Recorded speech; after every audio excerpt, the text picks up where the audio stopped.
आज के इस विश्लेषण में हम एक ऐसी राजनीतिक उथल-पुथल पर बात करने वाले हैं जो सच में चौंकाने वाली है। जरा सोचिए, लगातार 16 साल तक किसी देश में एक ही नेता विक्टर ओरबान का शासन हो और अचानक वहां सब कुछ बदल जाए। तो आखिर एक सरकार जो इतने लंबे समय तक कंट्रोल में रही, उसने अपना दबदबा कैसे बनाया और उसे अचानक इतनी बड़ी चुनौतियों का सामना क्यों करना पड़ा? आइए सोर्स डेटा और क्लेम्स के जरिए इस पूरी सिचुएशन को डीपली समझते हैं। तो आइए आगे बढ़ने से पहले इस रोड मैप को जल्दी से देख लेते हैं। हम शुरुआत करेंगे वहां के राजनीतिक परिदृश्य से, उसके बाद देखेंगे कि सत्ता पर कब्जा करने के 3 स्टेप्स टू कंट्रोल आखिर थे क्या, फिर बात करेंगे विपक्ष के अभियान की और आखिर में चुनाव के नतीजे। चलिए शुरू करते हैं पहले हिस्से से, द हंगेरियन पॉलिटिकल लैंडस्केप और पिछले 16 सालों का कॉन्टेक्स्ट। अब इस कॉन्टेक्स्ट को ठीक से समझने के लिए एक फैक्ट जानना बहुत जरूरी है। सोर्सेस के अनुसार इन 16 सालों के दौरान देश की गवर्नेंस में इतनी ज्यादा गिरावट आई कि लगातार 4 सालों तक हंगरी को यूरोप का सबसे ज्यादा करप्ट देश माना गया। मतलब ये सिर्फ एक आंकड़ा नहीं है, ये दर्शाता है कि उस वक्त वहां स्थिति कितनी गंभीर थी और सिस्टम पर से लोगों का विश्वास कैसे उठ चुका था। ये तो था एक बेसिक कॉन्टेक्स्ट। अब आते हैं दूसरे हिस्से पर, द कंसोलिडेशन ऑफ पावर। आखिर सत्ता पर यह मजबूत कंट्रोल बनाया कैसे गया? देखिए, सत्ता पर इतना गहरा कब्जा रातों रात नहीं होता। सोर्स क्लेम करता है कि इसके लिए 3 बहुत ही स्पेसिफिक स्टेप्स उठाए गए थे। पहला, मीडिया पर पूरी तरह से कंट्रोल। दूसरा, न्यायपालिका यानी जुडिशरी में बदलाव।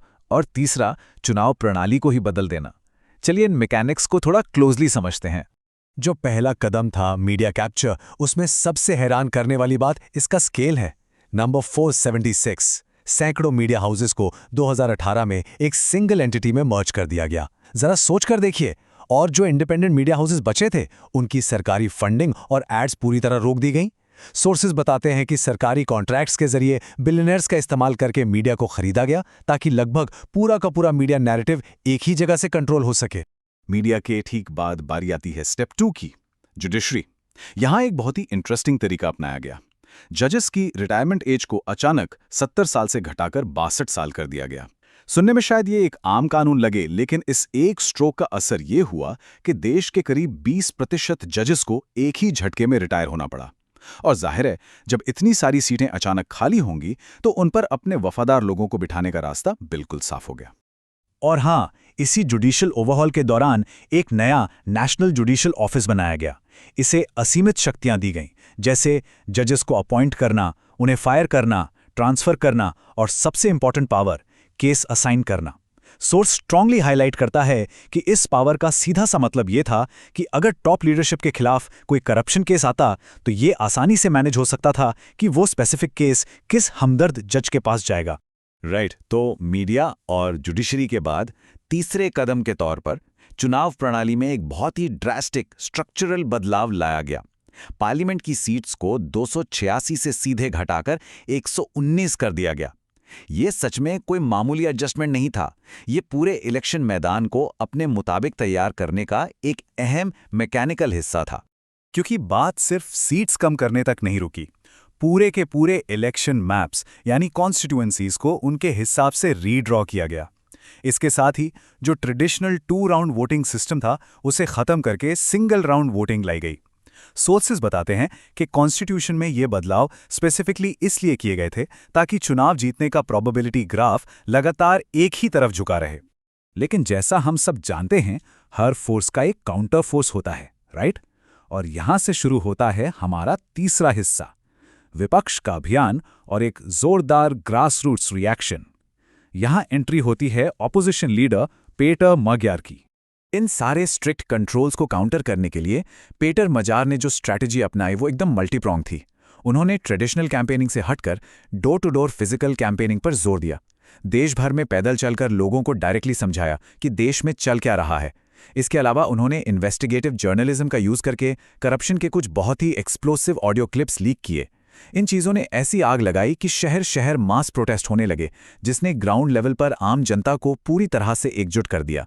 तो इतने इंटेंस ग्रासरूट्स अभियान का आखिर में नतीजा क्या निकला?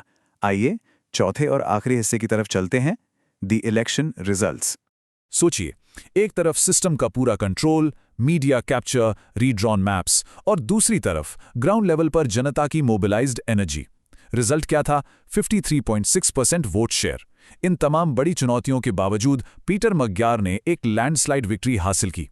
ये फिगर ब्रिलियंटली इलस्ट्रेट करता है कि उनके इस फिजिकल और ग्रासरूट्स कैंपेन का लोगों पर कितना गहरा और रियल इम्पैक्ट पड़ा था। अपनी इस भारी जीत के ठीक बाद मकग्यार ने एक बेहद ही पावरफुल स्टेटमेंट दिया। उन्होंने पब्लिक से कहा, together we have liberated Hungary, यानी हमने मिलकर हंगरी को आज़ाद कराया है।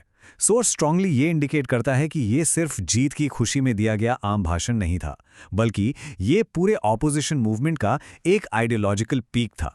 हालांकि सच कहूं तो क्लाइमैक्स अभी बाकी था। जीत के बाद जो हुआ वो और भी ज्यादा सरप्राइजिंग था। मकग्यार सीधे उस मीडिया चैनल के स्टूडियो में पहुंच गए जिसने उन्हें पहले बुरी तरह बदनाम किया था, यहां तक कि देशद्रोही भी बुलाया था। वहां जाकर उन्होंने लाइव टीवी पर फेस टू फेस उस जर्नलिस्ट का सामना किया। ये अपने आप में एक बहुत ही स्ट्राइकिंग और अनएक्सपेक्टेड लाइव मीडिया कॉन्फ्रंटेशन था जिसने सबको हैरान कर दिया। तो इस पूरे विश्लेषण को रैप अप करते हुए हमारे सामने एक बहुत ही बड़ा सवाल खड़ा होता है। क्या किसी स्टेट सिस्टम के मैकेनिक्स को बदलना, जैसे वोटिंग मैप्स चेंज करना, मीडिया कंट्रोल करना या कोर्ट सिस्टम्स को अपने हिसाब से एडजस्ट करना, कभी भी एक मोबिलाइज्ड, यूनाइटेड ग्रासरूट्स रिएक्शन के सामने टिक सकते हैं? हंगरी की ये पूरी स्थिति बिना किसी का पक्ष लिए मॉडर्न डेमोक्रेसी को समझने के लिए एक सच में थॉट प्रोवोकिंग मिसाल पेश करती है।